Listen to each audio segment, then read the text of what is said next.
Okay, we're back. It's episode 67 of Tech Stocks and Jobs. Hope you had a good week. I hope that you all had enjoyed yourself. I hope you made some investments. I hope your Tesla, I hope you see the Tesla 3-1 split. I hope you celebrate your Amazon split that just came up. I hope everything's okay with that. And as well, I hope you've been keeping safe um, as time has gone on. You see, I'm reading stuff now about what's trending, what's going on in the world. I'm looking at $1 billion crypto gaming startup promised riches and delivered a disaster. I should bring that up and talk about that. Um, it's been a fall from grace. Even wealthy buyers are backing away from the U.S. housing market. That's what they say, but I don't believe that. It was reported that we're $800 million shortage. I mean, not $800 million shortage, but 800 million home shortage. So, I don't know. Let's see what's going on. We here. I see you. Um, I'm just curious. And then we'll get into the intro and go from there. Right. Did everybody enjoy last week thing? Do we need to keep going down that rabbit hole? I don't know. I don't know if we should keep going down that rabbit hole. I don't know. All right, so let's do an intro, and then I can babble. All right. So welcome to Tech Stocks and Jobs. I'm Tamika. I am your host, Mr. Roy, and welcome to Fantasy Alley. I'm just playing.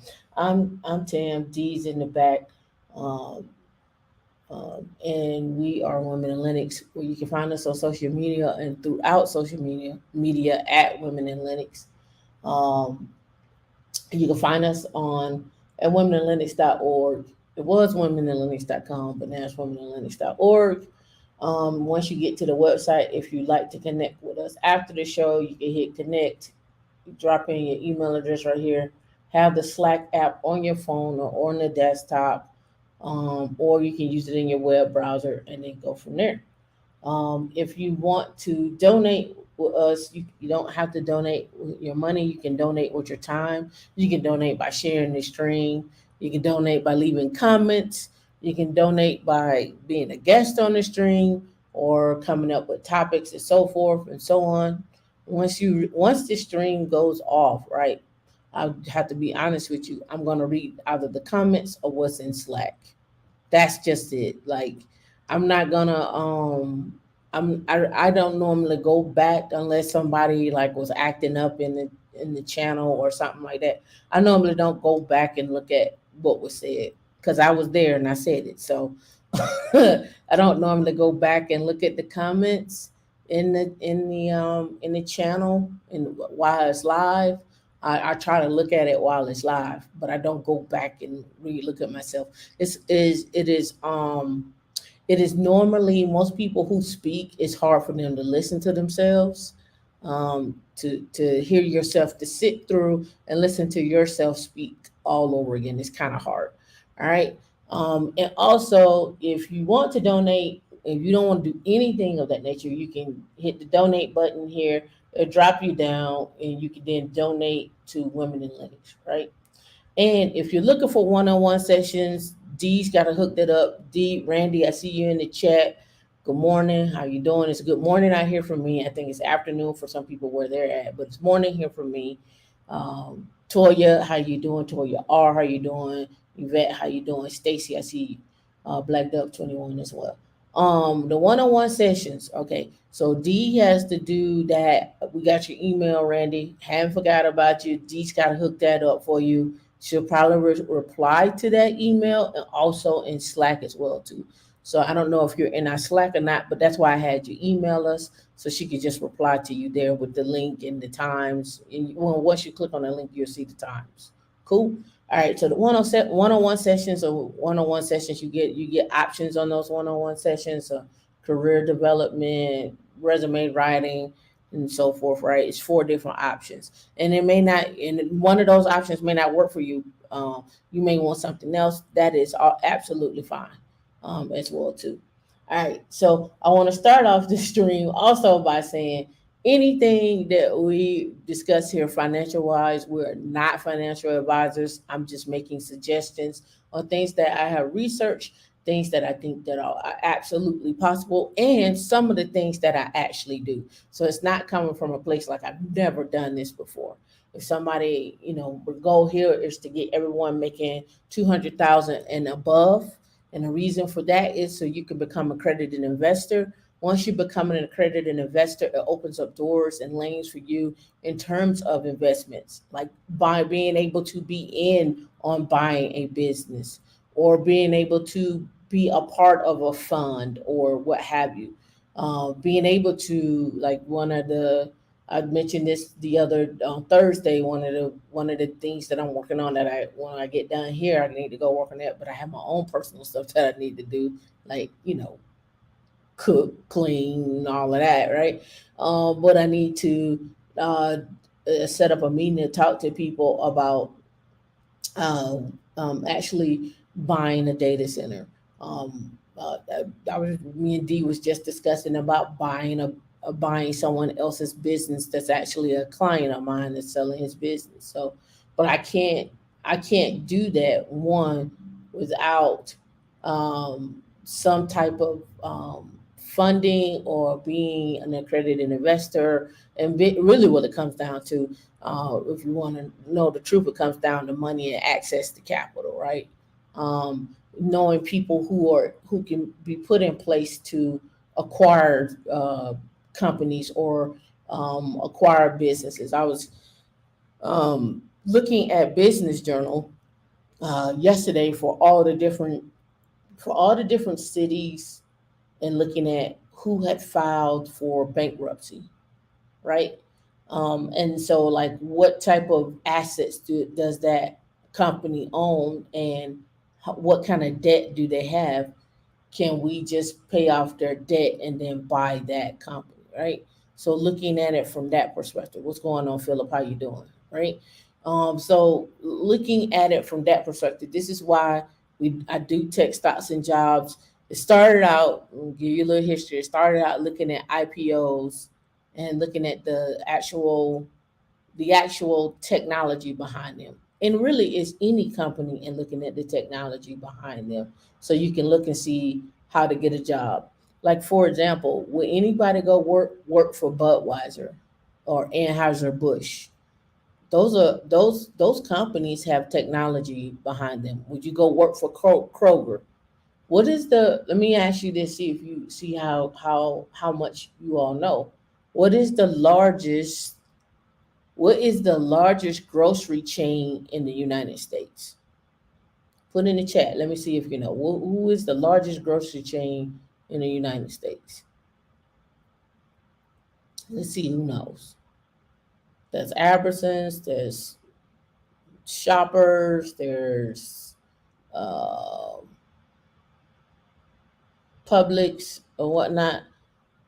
Keep going. Whole Food. Nope, it's not Whole Food. I'm gonna see who knows. Stacy Leonard, that's right. It's Kroger. You can look it up. It's Kroger. The largest grocery chain in the United States is Kroger. You don't think Kroger has an IT department? You don't think Kroger has trucks, a way to keep up with inventory, the way to keep up with things like it is Kroger, right? Um, Publix has an IT department. Um, Value pack. Does anybody still get those value pack coupons? Anybody get the value pack coupons? They're based out of Florida. See, since they sent on the left hand side, so I'm gonna say St. Pete. I'm gonna say they're based out of St. Pete. Since then, when I'm driving, I see them. Did anybody know what I'm talking about when I say value pack?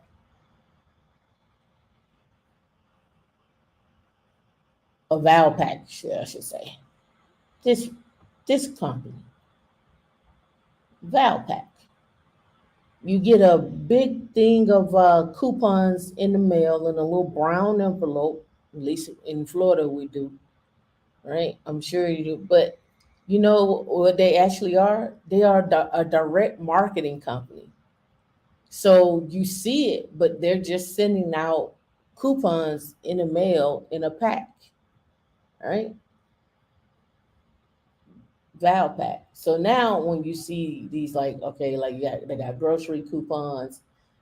They have all kinds of coupons, for grocery stores, for like Ace Hardware, whatever, right? It used to be you could go to Groupon. People still go to Groupon. I don't know why it's taking so long to come up, but look, Bed Bath and Beyond, Lowe's, AT&T, Macy's, K Jewelers, right? You get these sent in the mail, right? Let's go to grocery coupons. Let me see if it loads. Okay, here we go. Oh, then it went away. Oh, here you go. All right, they got 50% off a raid. They got some Lysol wipes. Got some Resolve. How many people in the chat are extreme couponers? Are y'all extreme couponers? What's going on, Intentional Millionaire? Did you get my text? Intentional Millionaire? Are y'all extreme couponers? Does that show still come on?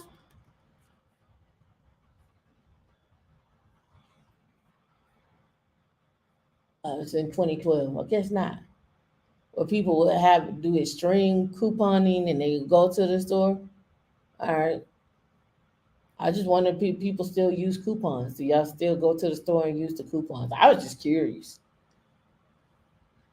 It is a lot of work, but I know people that still do it. They're like, oh, I got a coupon for this, and be in there like and walk out with a ton of stuff. I think I should try it today. I should try it today. Do the wealthy coupon. Do the wealthy coupon, and what is wealthy? We'll get into that. All right. So if you can't, again, connect with us again, connect on Slack. We have Calendly, as well as, we also have a discount on IT Pro TV. There's a 30% off coupon, doo-doo-doo-doo, for you to use on this website. So if you want to get additional training, they have different courses here. Microsoft, Cisco, security skills, VMware, so forth and so on. If you're interested in extra training and so forth, I hadn't seen Just Jay in a while, but I hope she's good. I haven't seen her over here in a while. I hope she's good. I hope she's taking what she won and running with it because she got IT Pro TV. She got a year subscription for that, and she got a new Mac laptop, right? So I hope that gets her started in a tech career, and get going. Also gave her a way to start off what she needed to do in terms of how to get there. But again, just wanted to let you know we also have 30% out there.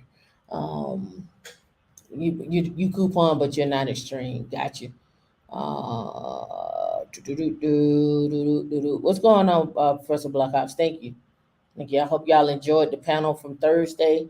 We actually got into it. All right. So what we've been doing and what we've been going over estate planning. We've also looked at inherited IRAs. We also have looked at crummy trust, um, how to avoid the 40% tax that you would get on your inherited IRA and how to avoid that. We also talked about, I haven't dove off into annuities, and I said I was going to do a show with Intentional Millionaire, but Intentional Millionaire keep avoiding me. I'm just playing. We just hadn't had time. Peter Investor, what's going on, right? Uh, but again, we want to get to the point where you're making a minimum of 200K. I'm not saying stop there. I'm just saying get there. And then being able to take your money and invest that money into other income producing assets. Keyword income producing assets. That phrase, you gotta have that phrase, right? And that comes with maybe you invest in ETFs, maybe you invest into some stocks, maybe invest into uh, um, maybe you invest into buying real estate, or maybe you invest into something like a fund rise or a roof stock, or we even show where you can buy wine um, as an NFT, and that NFT for that wine, you can follow it throughout. That well, it will be a vine, and you follow that vine throughout the process until it becomes a bottle of wine, and you will own a percentage of that wine, right? Of that bottle of wine, right? Just off of that one vine. I covered that a couple of episodes ago. We also have talked about what if you took a job and it was 600K? They were paying you 600K. We were talking about the security job, and they pay you 600K, and then $100,000 you get as a sign-on bonus, right? And we say you live in a state that doesn't have you, that doesn't require that you have state income tax. So we came up with some ideas on how to invest that money, but here's a caveat. Suppose you don't like the people that you work with, or you don't like the company. What are you going to invest in that's going to return some money for you within say 8 months to 10 months, right? So that was something else we started discussing. So on my screen here, I have what it would look like. Say we after taxes, we got 70K. I've dropped this in our Slack channel in Creating Wealth, and I also, for those of you that are coming over from the Discord, I also put that in the Discord as well too, right? Um, so again, I'm gonna run through this really quickly, but I'm gonna keep adding on to this. I was supposed to turn this into a Google Sheet. I have not yet. I will do that today. I'll turn that into a Google Sheet. But let's just start off, right? Let's say, let's go for it. I just did an example of 400K. I could do 600K. It don't matter either way. All right, so 400K, your tax bracket is 35% single and 32% married. Your take home is 22,000 a month. All right. So we said as a last resort, let's say if push come to shove, you set up a payment plan and you live off 11K a month, and you pay back 11K a month to that person. So you say set up a payment plan of 10K a month over the next 7 months. Keep a K for yourself, right? All right. So that's an option, right? If all else fails, you live off $11,000 a month, and provided you don't have scope creep. I say lifestyle creep, not scope creep. Thinking, working. Provided you don't have lifestyle creep, you can do this, right? All right. Or you could get into life insurance, right? You can probably do something like, if you wanted to, you could do take that 70,000, throw it into a whole life policy, then go take a loan out and then go buy a rental. But you need to make sure that rental has some equity in it, right? So it could be a duplex. You could buy a house, or you could probably buy some land depending on where it's at. But again, buying raw land has slow appreciation. But it's again, you would need to look at the economic development plan in order to check that out, right? Drop a one in the chat if all this makes sense so far and you've heard this before. And drop a two in the chat if you're like, hey, I want you to move on because we really don't care about this. Let's get to today's show, because today's show is actually kind of packed, but you know, I have my lead-ins, right? So then the next one is you could also buy watches. You don't necessarily have to buy Rolexes. This is just an example. You could buy other watches. You could buy a Hublot watch, right? You got $70,000. I looked at Hublot last night. They got a new line that just came out, right? So let's go look at Hublot. But again, you're not gonna wear this watch, right? This is a watch that you're gonna sit around to the side. You just see these numbers that pop up right here, right? You see these numbers that pop up, right? They got one here. There's a chronograph for 8,000. But I'm gonna just humor you, and let's go into the world of Hublot, right? These are the new ones that came out. They had one on here it was purple. I was like, man, I think I like that one. Let me um share this one. I was looking at this one. I was like, interesting. But I was like, I don't know if I like this band. I don't know if I like this band. Not a fan of that band. But I'm just simply saying this. It is a option, like to buy a watch and to watch the watch market to see what is actually increasing in value over time, right? What's increasing in value over time? Rule of thumb: men watches appreciate over time quicker than what women watches do. So if you're a woman, which I am, my thought process is I would buy a man watch and hold it and let it appreciate over time. Um, there are some brands of women watches that do well, like your Cartiers or Cartiers, however you want to say that, that appreciate over time. Of course, the Rolexes for women, and it depends on the version of the Rolex as well, too, when we're talking about that. But I tend to think if I'm gonna get in the watch game as a woman, I'll buy my watches that I want to wear. But if I'm making an investment into a watch, that I want to appreciate over time, I'm most definitely buying a man's watch. Sorry, that's that's my thing. All right.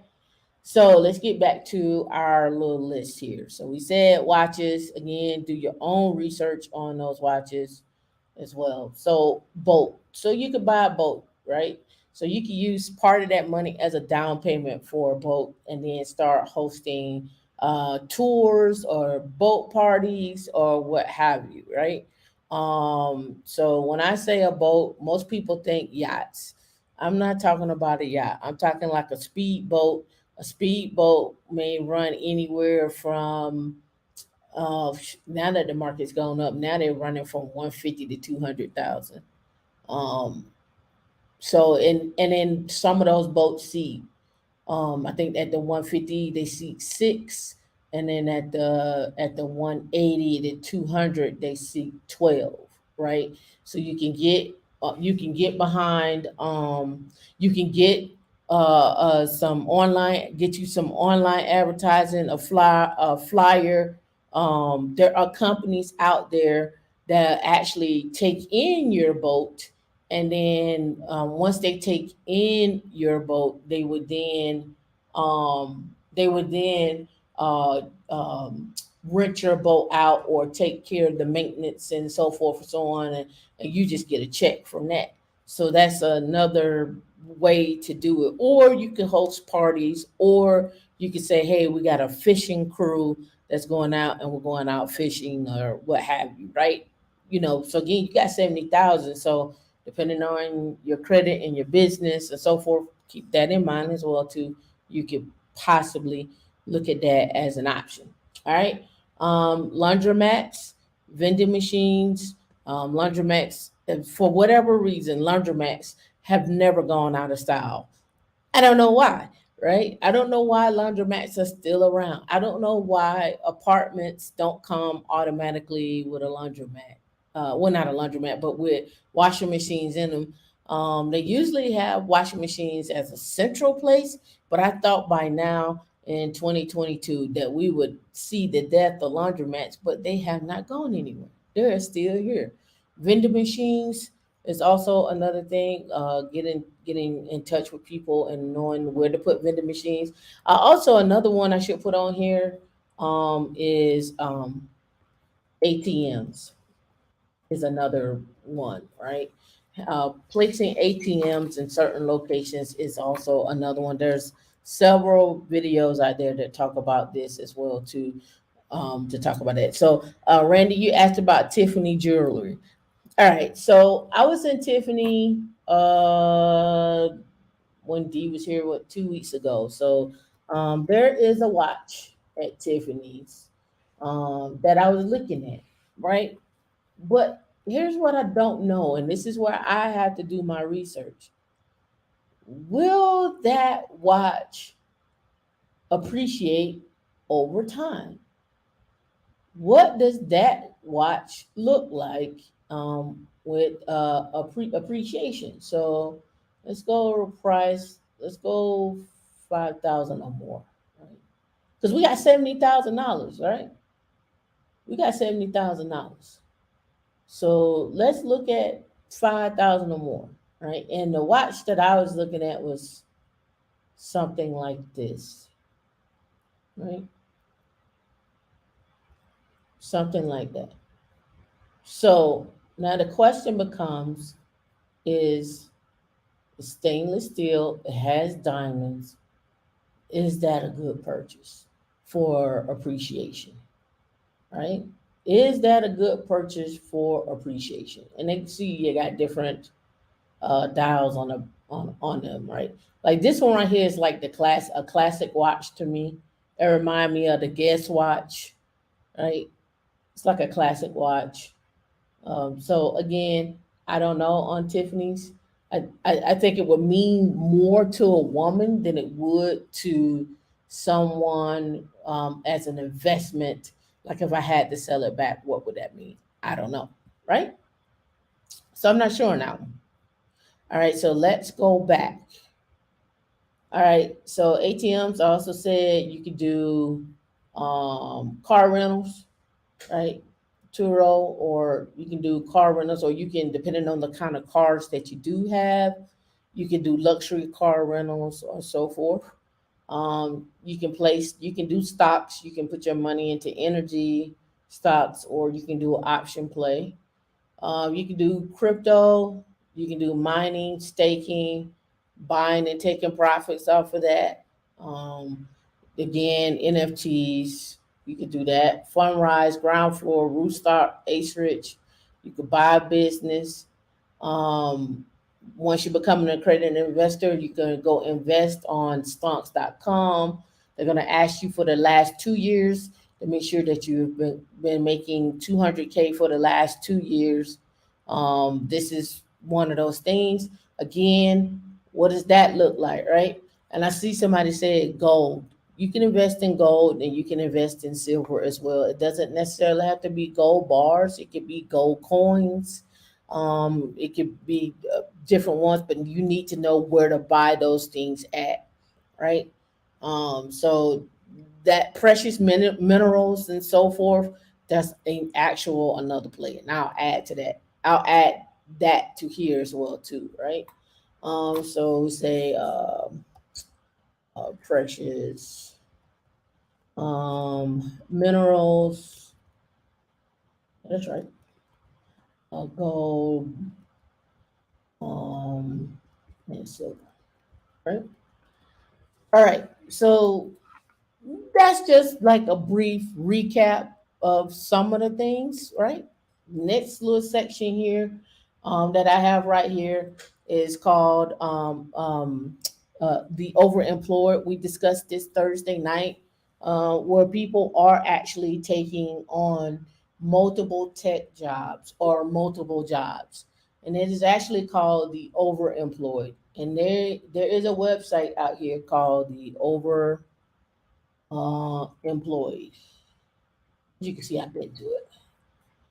So here, and I was actually doing some research on this website. I was actually diving into this website here to get a little bit more, ideas of some of the things that people were talking about and so forth, right? But I'm gonna bring up some stuff today because I actually did some more research on being overemployed and so forth. So what am I talking about when I say overemployed? So let's look at this. Let's say you get one job, and let me clarify this because a lot of people kind of misconstrue what I'm saying here. I'm really talking about jobs in tech, right? Let me be clear on that, right? I'm talking about jobs in tech. And so you can get a job in tech, one that's paying 240K, right? And I went and calculated already what the actual tax bracket that puts you in, and we multiply that by 0.65.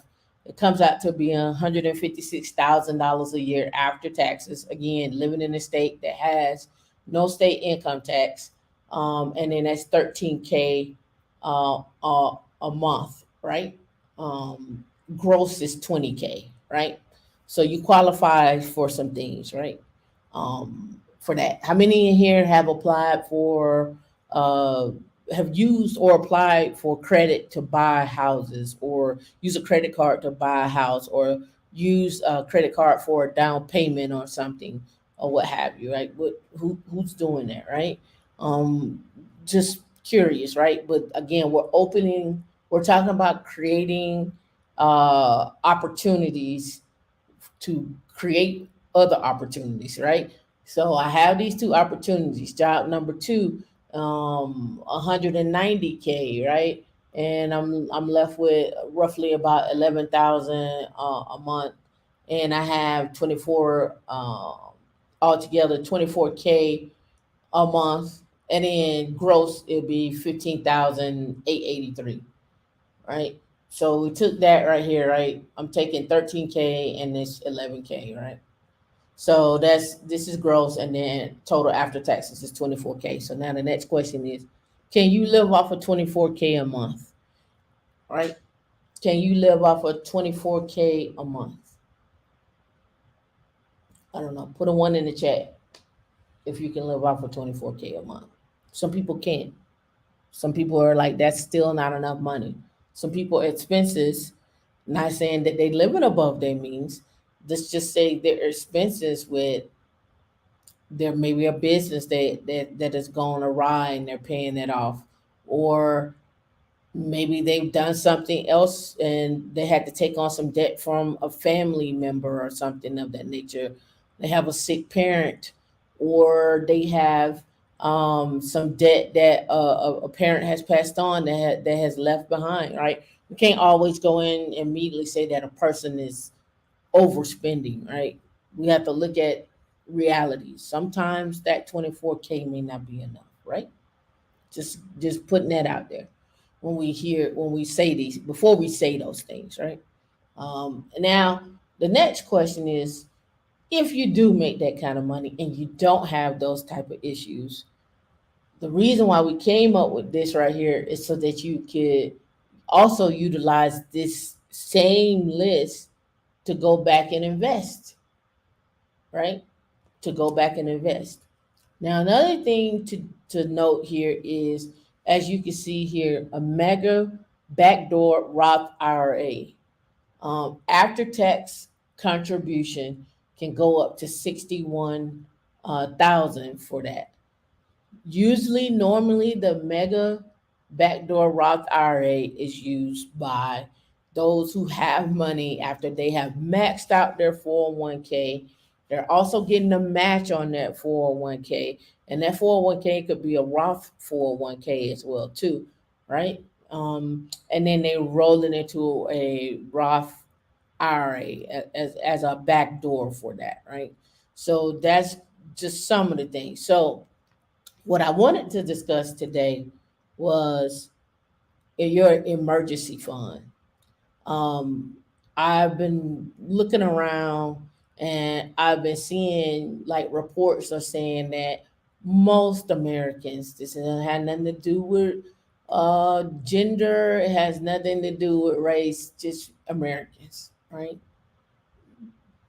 Don't have $1,000 in an emergency fund at a minimum, right?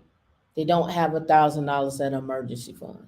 And your emergency fund should really be, some people do 6 months, some people do a year, and some people do 2 years. So you take what you spend out every single month, and then you save that up in an emergency fund just in case something happens, you lose your job, or you get sick and disability is not enough to cover stuff, blah blah blah blah blah. So Again, you have this emergency fund sitting there somewhere in a savings account making 0.01% or 0.001%, right? Or some people have their emergency fund by utilizing stocks, which could be risky. So if you are going to do the stock thing, right, my suggestion would be to put it in something like a blue chip stock, like your Microsoft, your Amazon, your Clorox, your Johnson and Johnson, something that's been around 50 years or more. And we talked about this before, right? Um, we talked about aristocrats, kings. You remember those aristocrats and kings?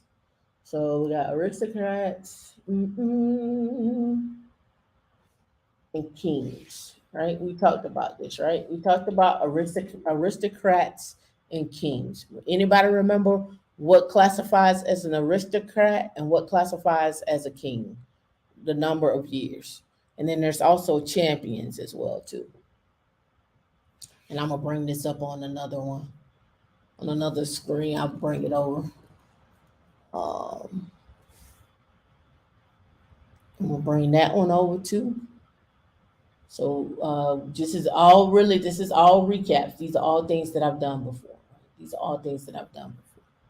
I've talked about this. It's kind of like a review, but I'm leading into the emergency fund, right? We want to talk about what does that look like for us, right? What does that look like for us, right? What does it look like to have an emergency fund making money, right? So before I get too far into this, all right, see a dividend aristocrat is a company on the S&P 500 index that has paid and increased, keyword, key phrase, and increased its base dividend every year for the last 25 consecutive years. All right. Question: what you got? Let's see. Stop spending money. Stop spending. Make more money while funding your emergency fund. Well, yeah. I mean, you can stop spending and make money, but again, for your emergency fund, I always look at scenarios. I always look at things from different scenarios. Like, some of us have aging parents. Some of us, like, I don't know if you all ever catch Dane Ramsey show where people call in, like the 71-year-old man that called in and said, we don't have nothing in savings and I don't know what to do. And he's there to take care of him and his wife. Or someone has passed on and they don't know how to get access to accounts, or they didn't know about stuff like those kind of things, like we have to be aware of, right? Dividend kings got their honorable title because they managed to increase their yearly dividend for at least 50 years consecutively, right? Aristocrats and kings, right? So if you are going to have an emergency fund and you are going to play the stock market, that would be my best suggestion. I'm not encouraging you to do that. This is not financial advice. I'm just giving you other things that are possible options. And like I say, you could go play options as well too, right? You can do that. You can go play and you can do an iron condor. You can do different things. I don't have my book in front of me of the different strategies if you're gonna play with the Greeks or whatnot, but those are absolutely options, right? So I want to also recap one thing, and then we'll get back into our emergency fund. I want to actually talk about that, and we're going to actually get into inherited IRAs. I know some people have been looking at Robless because they mentioned it to me, and then we're going to also talk about some things that we could possibly do. All right, so look, 6 different type of retirement strategies. I'm recapping this. I'm not going to spend time on this. I'm just going to name them, and then you can look up different income strategies as well too, right? So all right, so we're gonna get down here to the different income strategies. The certain strategy, right? Basically, many institutions employ asset liability management or ALM to fund their future liabilities. Simply speaking, clients invest money today in a manner designed to meet a future liability with a degree of certainty, right? For example, let's assume 1 year from now they want you to cover $50,000 in income, and current interest rate environment is 3%. If the interest rate and the principal are guaranteed, we might advise them to invest 48,000 minus the 50,000 over 1.03 today for a future obligation, right? Mm, Again, and they have their drawbacks on a certain strategy. Another one is the static strategy. And I'm going to go through the list real quick. The static strategy, the bucket strategy. Remember, there's three buckets: before tax, tax free, and after tax, right? And really, some people look at it like, what do you want to do now? What do you want to do in the in the near future, and what you want to do later? The goal is not to give the goal is not to give Uncle Sam all your money. I mean, I hope that's your goal, unless you want to give Uncle Sam all your money, right?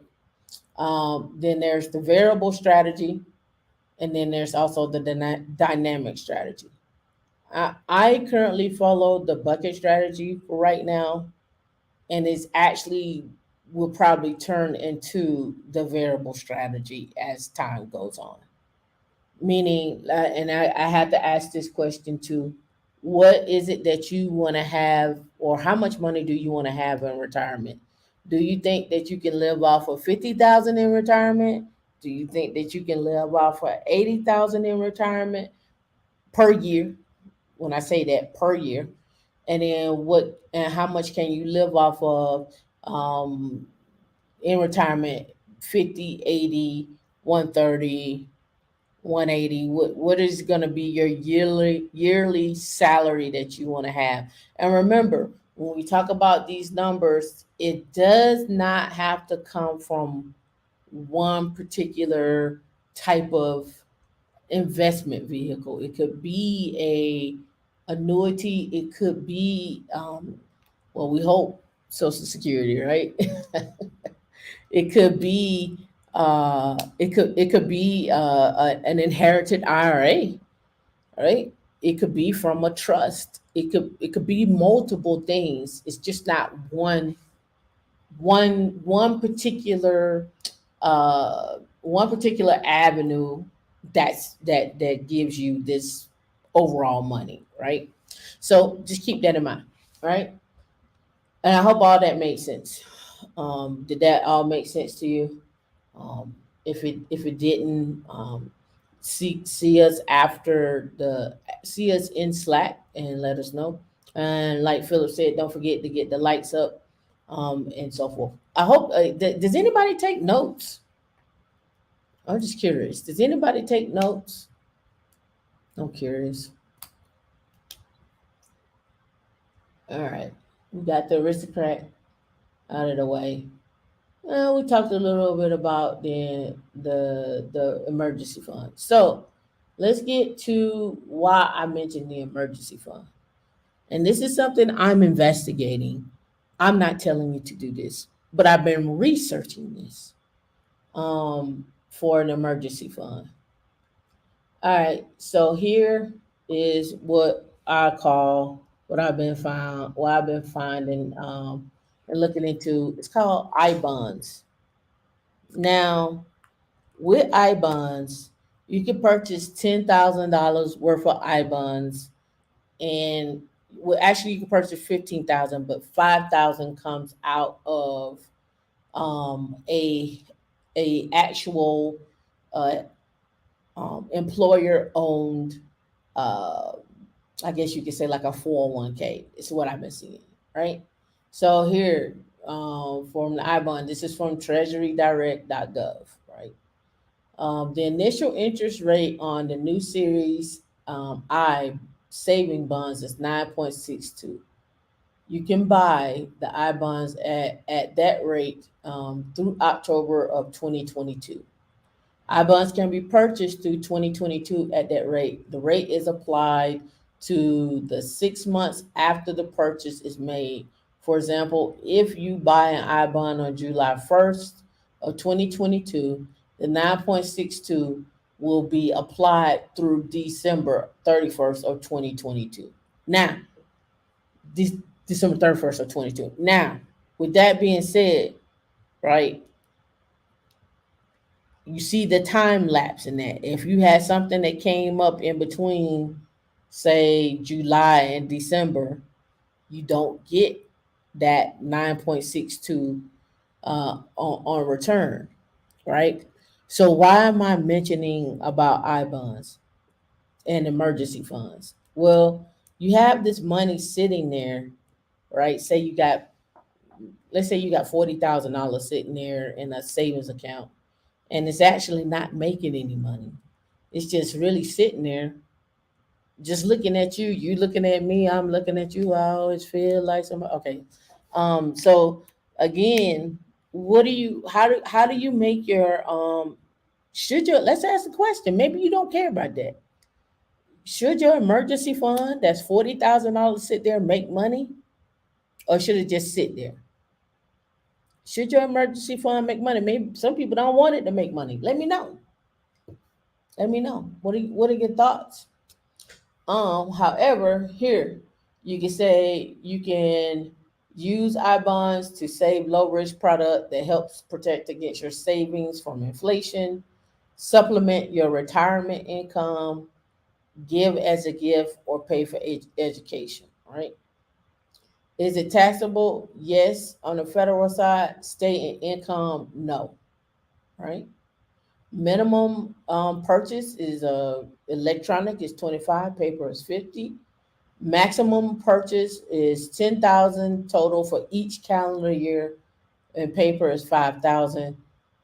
Any amount to the penny, $25 up to $10,000. Right? How long must I keep it? I bonds earn interest for 30 years unless you cash them in first. You can cash them after 1 year, but if you cash them in before 5 years, you lose the previous 3 months of interest. For example, if you cash an I bond after 18 months, you only get 15 months of interest. Right? All right. So I'm just pointing out what some of your options are when it comes to I bonds. Uh, so you tell me what are your thoughts thus far with I bonds? And we're gonna keep going through this. I'm just giving you another option, right? And also this is another option for that 70K play, right? You can take 15 or $10,000 of that and put it into an I bond. And if you decided that you wanted to leave, you at least have that money, make some money, so all the money don't come from your hard earned sweat. So let's look at that, right? Let's do a calculation on that. What's that? $962. So 10,000 times 9.62%. Um, yeah, $962, right? So I mean, it's low money. It's a little money, right? Thank you, Tech Girl Christian, for becoming a new member. We have to do some member stuff this weekend for all our new members. I'm actually gonna I actually have some stuff that I put together for new members, some videos and stuff that I want to discuss, do a deeper dive on some of these topics, some things that you can look into for yourselves as well. But we'll talk more about jobs and training and so forth, right? So $962 over the year, right? I researched online, and some of the people have been getting anywhere over time. They've been getting anywhere from 10% to 13% on a return. 10% to 13% on. Natasha, what's going on? We was like, where is Natasha at? We ain't seen Natasha in so long. We thought, I was gonna send out I was gonna send the peoples to your house. I was like, I ain't seen Natasha. I was gonna send peoples to your house. And there was another Natasha we hadn't seen in here too. It was two Natasha. He was like, oh, I don't know what's up. What we do to you, Natasha, for you to run off. We ain't seen you, right? All right. So how do I bonds earn interest? Interest on an I bond is a combination of two rates: a fixed rate of return, which remains the same throughout the life of the I bond, and a variable inflation rate, which we calculate twice a year based on the changes in the non seasonally adjusted consumer price index, the CPI. We heard about inflation went up to 8.62 or 8.63. That's what we saw, right? All right. For all the items, including food and energy, CPI-U for March compared to CPI-U for September, right? Interest is earned on the bond every month. The interest is compounded semi-annually, twice a year. The interest the bond earned in the previous 6 months is added to the bond's principal value. The interest for the next 6 months is calculated using the adjusted principal. And it says the interest and the principal are paid to you when you cash the bond, right? So it says calculating interest rates on I bonds. And they also have a savings I bond calculator, and then they go into more FAQs and so forth and so on.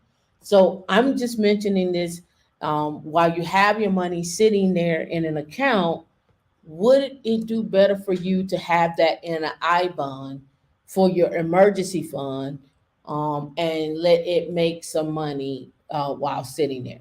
I think I saw somebody said no. I think Jojo, I think you said no to having it into a I bond. Is that correct? Or you wouldn't want your emergency fund making money? I'm not sure if you want to clarify on that.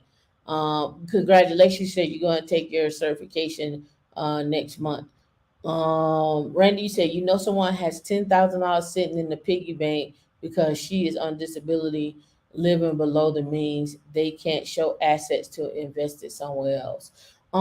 If she's sitting on disability, I don't know if, and this is what a question that was asked the other night, and I meant to ask my mom on this. I know this is what I do know about, and this may be different from disability. This is what I do know about Social Security, right?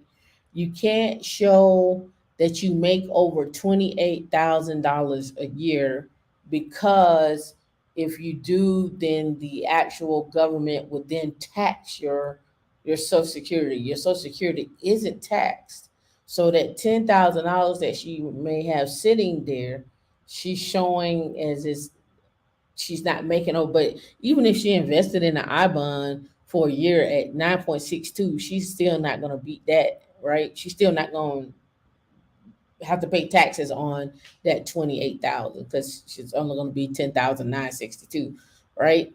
It beats not having any money. Hey, Shara, I hope I said it right, Shara. I know I be slaughtering names, but I'm my bad. I'll call you SS. How about that? But again, I don't know if I know if you make over 28,000, because this is something that I asked as well too. Um, if I can collect Social Security, right, and I can get $5,000, say when I'm 71 or 72, right? But I'm pulling down from all my accounts uh, uh, a yearly salary of say 120,000, then why, I still get taxed on this money that I'm already been taxed on from Social Security, so I'm getting taxed again, so it's like a double tax. So I've been asking of ways of, like, I'm always like, how can I not get double taxed on the tax, right? So does it count against you if you have an annuity or an IUL or a VUL, variable universal life, or index? life insurance policy, does it count against you that you've already been taxed on the money that you're putting into that? And then again, it's tax deferred, but you roll that money from that annuity into a trust and then have the trust pay you your money, and then you still have your social security? So I'm not sure about that, right? So these are questions that I have been asking because I'm trying to figure out um, what is the best what is the best tax strategy. Which brings up the other point. Did anybody go look at the Secure Act 2.0? Did you see what came out like 3 days ago on the Secure Act 2.0? It was a couple of days ago, um, about the Secure Act. Let me see. All right, let's see. Because the Secure Act is going to affect retirement plans, right? It's going to that's what that affects, and it also is taxing more on the wealthy, right? They're trying to get up to 61%, 61%, right? So I actually was like, I got bored, not really bored, but you know what I mean. And I went and looked at what is the Secure Act, uh, and what does it look like. But let me blow this up so you can see this.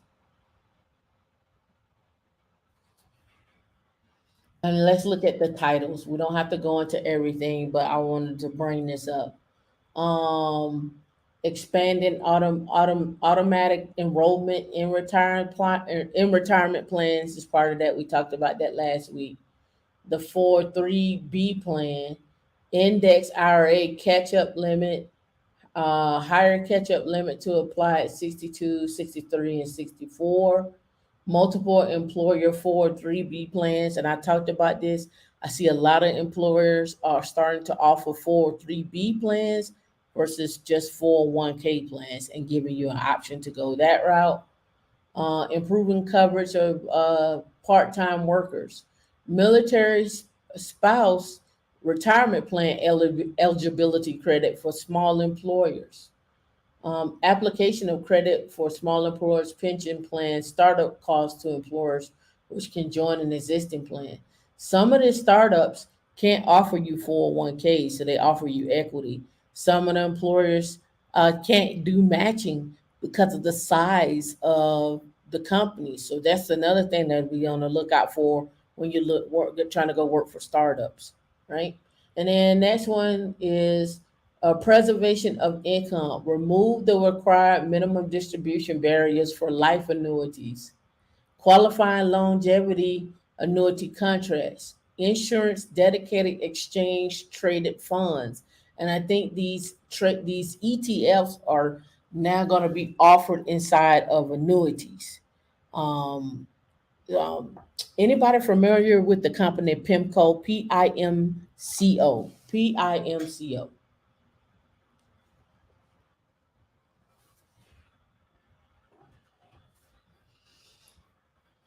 It is an income fund.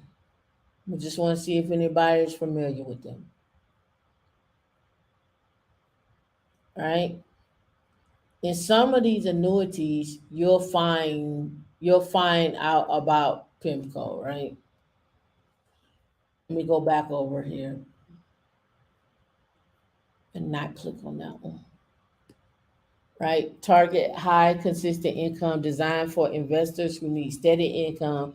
The fund takes a broad based approach to investing in income generating bonds, right? The fund has a minus 5.8% return over the past year, 1.72 over the last three, 2.8. PIMCO is a large investment management firm with strong reputation in fixed income. I don't know how many of y'all have ever heard of these PIMCO, right? Right. So again, we're going to talk about this, right? So here, what we're talking about, remove the minimum distribution for life annuities. Let's look at that, and then qualifying longevity annuities, and then ETFs, right? And then down here they got simplification of and clarification of retirement plan rules. I hope everybody who's working here has a retirement plan, right? You have a 401k, an IRA, a Roth 401k, something, right? This affects you as well, right? This is not just for the wealthy.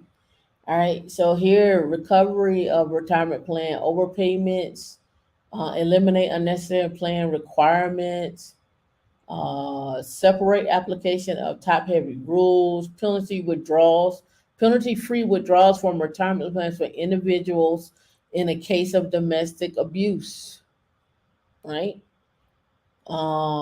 Reform of family attribution rules, um, limiting cessation of IRA treatment to portion of account involved in a prohibited transaction, um, repayment of qualified birth or adoption distribution limited to 3 years, just different things, technical amendments, administrative provisions, revenue provisions, simple and Roth IRAs, hardship withdrawals, optional treatment of employee matching contributions of Roth contributions, right?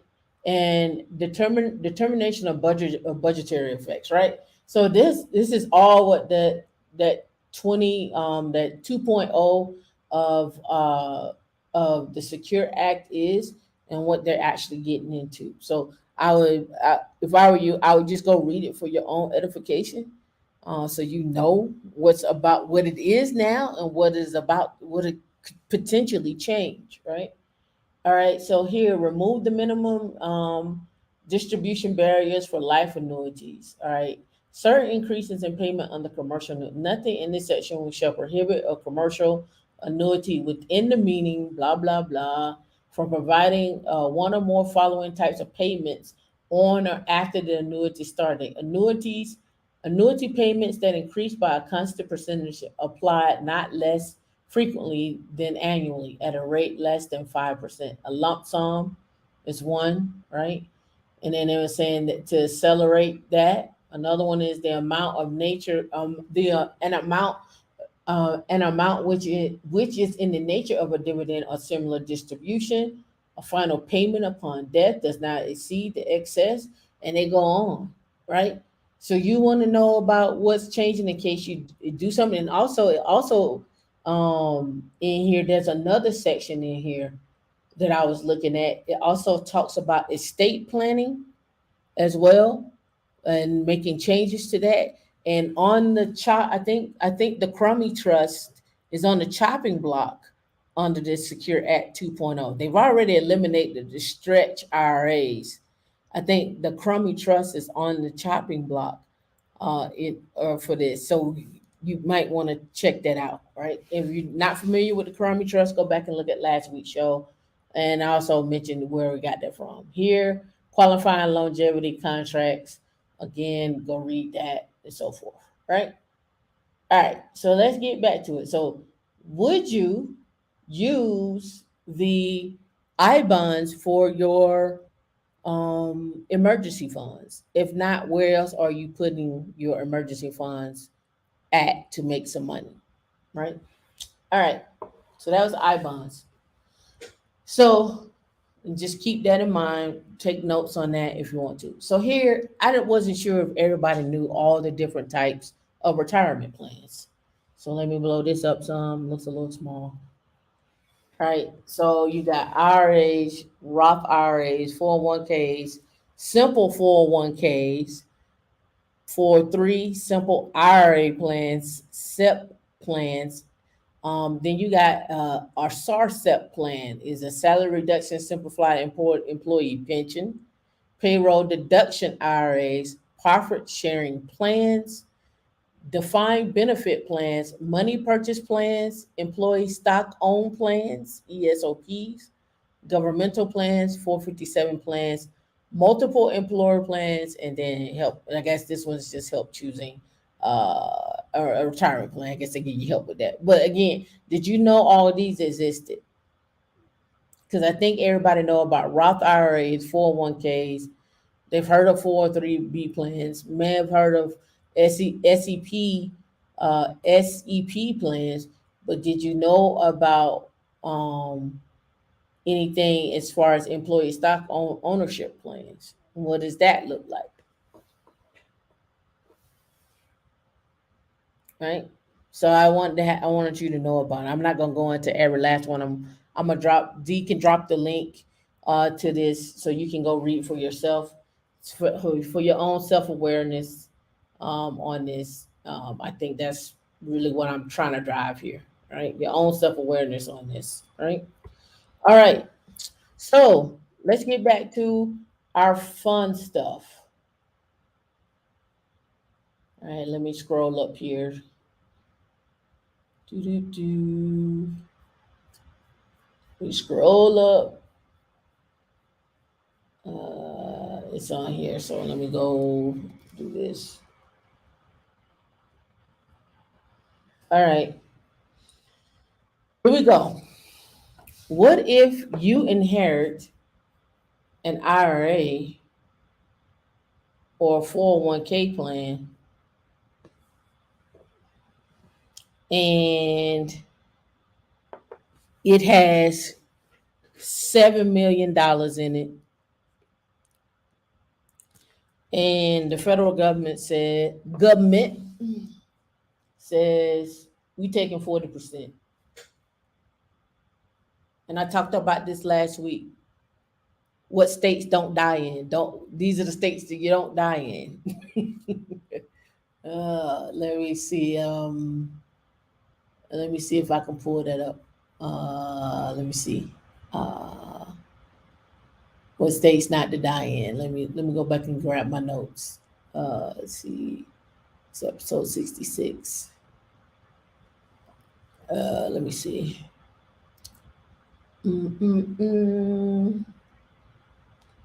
The racial gap, companies, layoffs. Here, right here. What states not to die in?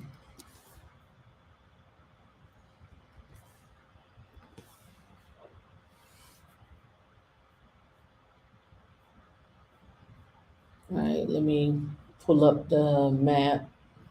Here we go. Talked about it last week. Okay. Um, right here it says these states have state taxes.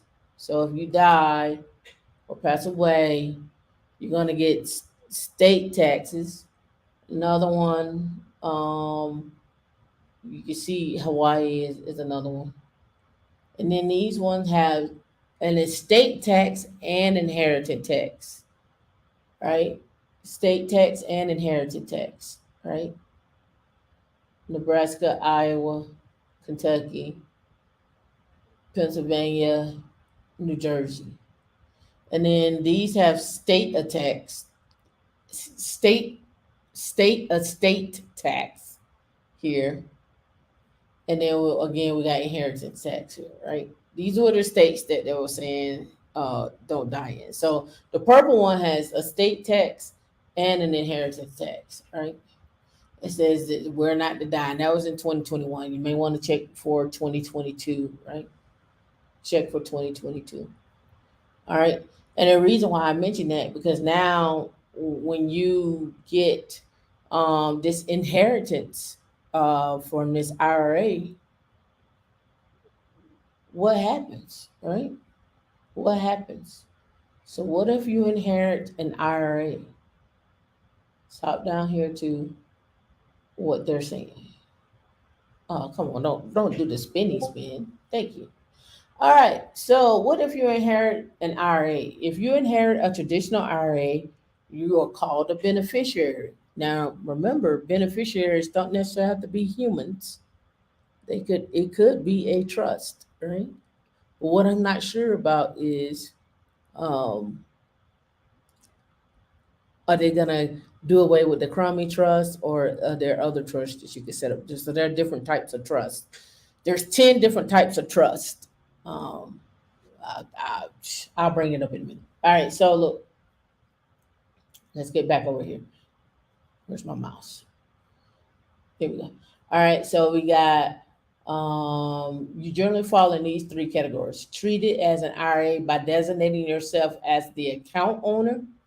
Treat it as your own by rolling it over into your IRA, or to the extent it is taxable in a qualified employee employer plan, qualified employee annuity, a tax sheltered annuity plan, a deferred compensation plan of state and local government, right? Or treat yourself as the beneficiary rather than treating the IRA as your own, right?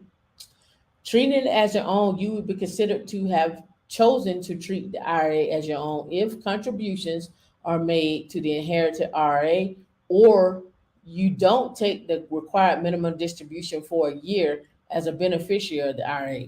Now we talked about this with the Crummy Trust, right?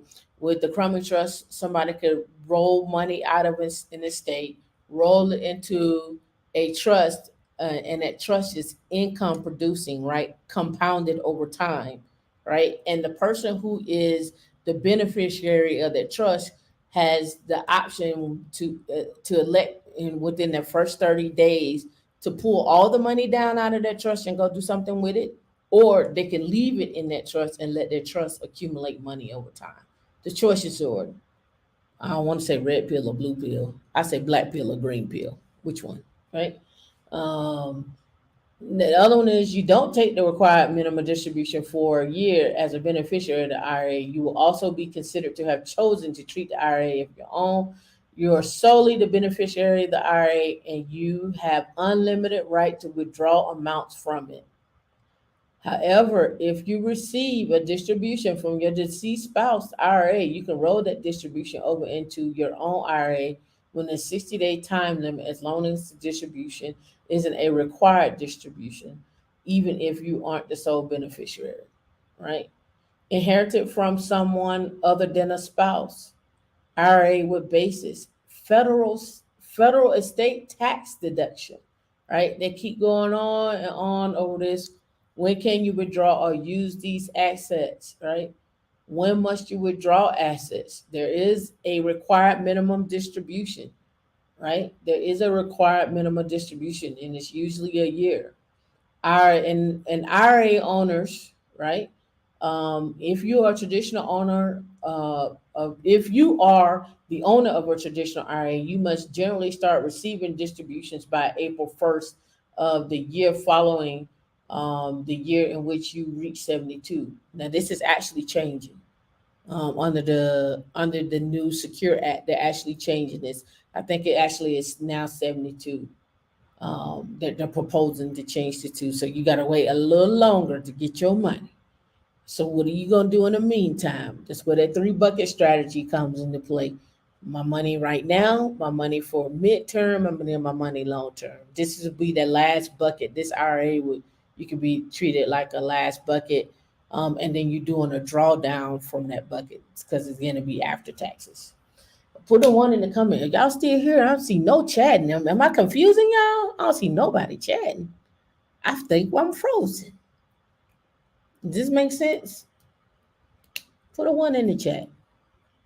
I'll pause right there. Because I think I'm frozen. D, am I frozen? Okay. Because I'm like, man, ain't nobody said nothing. It's been a minute. It's been, when it's sitting idle for 6 minutes, I think everybody passed out. Is something going on outside I don't know about?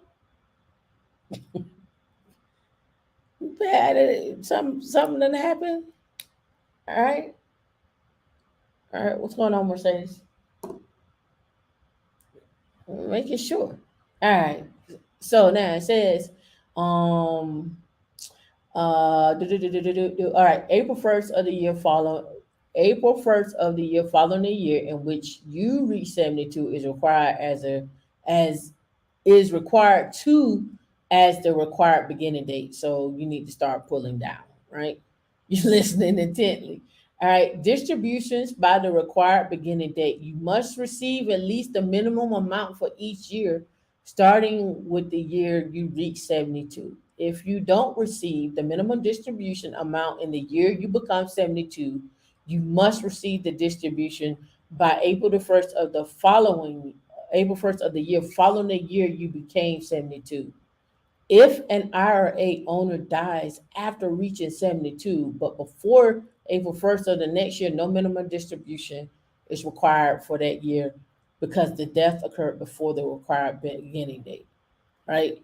And there's a way they determine what the minimum that you're supposed to receive, right? And I'm bringing this up because it's two things that's happening here that people are not don't mention. And I've been watching some videos that I personally didn't think about.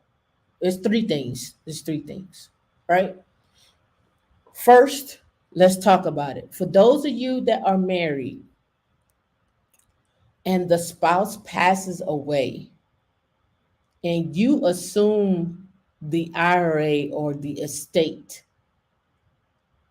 they're now going to not treat you as a married couple. They're going to treat you as a single individual. So your taxes go up.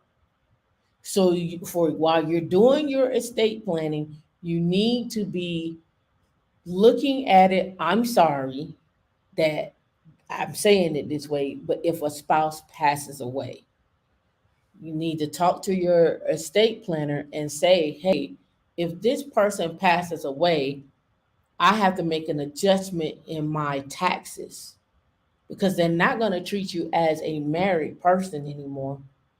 You're going to be single like the rest of us out here kicking it like a skate, right? Um, I just want you all to know that this is something you need to be taken into account for if you are married. If you are married. If you are single, you also need to be taken into account inflation, tax increases. Maybe you inherit an IRA from a spouse or a friend or something. Well, I won't say a spouse. Say, well, it could be an ex-spouse. You could still, you might still be on the paperwork. You might still be on the paperwork, and that brings up another point. Check out the paperwork, especially for y'all that's working on your second marriage, or you need to check the beneficiaries. You need to make sure that Joan or Sam or Tyler or Josh uh, or Taekwondo, whatever name, is not on the paperwork as a beneficiary, and you've been married to this person, right? And you've been married to this person. Don't let nobody fool you and tell you you good. You good. You don't need to see no paperwork. No, I use a damn lie. Let me see the paperwork. Why wouldn't you want me to see the paperwork? Why wouldn't you want me to see the paperwork? That don't even make sense. I don't even know how you do it. I don't even know how you be married to somebody that don't want to see the paperwork. I always wanted to see the paperwork, but that's another story for another time. But I digress. Check the paperwork, right? Another thing also to you need to take into consideration when we're talking about your estate planning and this inherited IRA, you need to look at what income tax bracket that's going to bump you up into.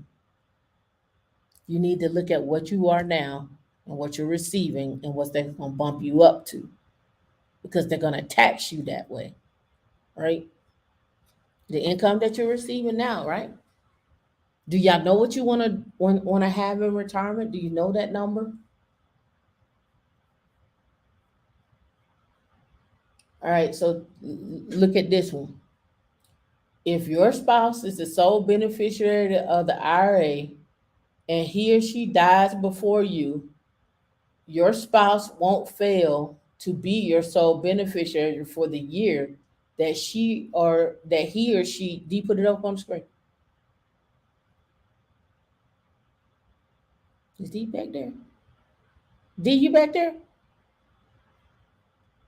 Can I get the screen share back? Thank you. Thank you so much, Steve. All right. If your spouse is the sole beneficiary of your IRA and he or she dies before you, your spouse won't fail to be your sole beneficiary for the year that he or she died solely because someone other than your spouse is named as a beneficiary for the rest of the year. However, if you get divorced during the year and change the beneficiary designation on the IRA during the same time, your former spouse won't be treated as the sole beneficiary for that year. Did that make sense? If your spouse is the sole beneficiary of your IRA and he or she dies before you, your spouse won't fail to be your sole beneficiary for the year that he or she died solely because someone other than your spouse is named the beneficiary. Now what? Now let me ask y'all questions. Those that are married or those that are, I don't want to say cohabitating because that word has so many freaking meanings. Those that are in partnerships. I don't even want to say entanglements. I'm gonna be nice. Those that are in partnerships. Are y'all checking the paperwork to make sure that you are a beneficiary, or is that something you need to earn? I don't know what the rule is now. You need to be married 5 years before I put you on as a beneficiary to my kingdom. I'm being messy. Yes, I am petty T. But how is that working out? Like, what are the rules behind the partnership? Right? What are the rules behind the partnership, or whatever you make them? But I'm just curious. Do you get on the paperwork? I don't know. I'm assuming you need to be on some paperwork in order to receive some benefits, right? Or is the rule whatever you came in with? You came in with some Tide Pods. You leave with Tide Pods. Is that what it is? I don't know. All right, all right. So again, I want to just bring this up that you all need to be looking at inherited IRAs. There are some. If we go to YouTube, and if I type in inherited IRAs, I'm gonna give you this inherited IRAs. I know I spelled it all wrong. But this one right here, this is the guy I've been following, Robles, right? And it says this one right here is another one. What should I do with an inherited $700,000 401k? Right? What do I do with a 700,000 401k? Inherited RA rules and tax strategy. I watched that. Again, how the Secure Act is going to affect this IRA, and again, there's being things that are being changed and done for this Secure Act 2.0, right? This is from 2 years ago, right? So check the dates on what you're looking at, the content that you're looking at. Check the dates because there's new things that is happening to this Secure Act when it comes to inherited IRAs, and I don't think people really pay attention to making adjustments to taxes as you are married and a spouse passes away. I will hope you have a good relationship with your estate planner, the people that you're buying life insurance from, right? I hope you are having a good relationship, and now when I say a good relationship, I mean you're talking about your performance, you're talking about what's going on. These are things that you need to be aware of. When you sign up for your 401k at work and you take the maximum you can for life insurance and disability, right? The next thing I'm probably going to bring up is you have disability at work, right? But I'm also going to talk about disability planning outside of work. Something to also think about, right? You need to start thinking about. um, life with work and life without work simultaneously. What do I have that the company offers, right? And if I decide to leave that company and go work at another company, what coverage do I have in between them 2 weeks outside of Cobra? And what coverage do I have once I gain more employment? What can I do to make sure that I'm covered outside of my jobs, right? What do you do that? And you may be calling it, excuse me, being overinsured, but I call it being protected. Like overemployed, I call it being protected, right? Like for example, how many of y'all get gap insurance when you buy your car, or do you have gap insurance on your insurance? Right? Do you understand what how gap insurance works? Right? What is that? What is that giving you? Right? And remember, when you this is another thing that I do. I don't. I don't. I don't. I don't buy the tire and wheel and stuff inside the buying the cost of the car. I don't do that. What I do now is instead of that rolling into being a payment every month, I pay that out of pocket, right?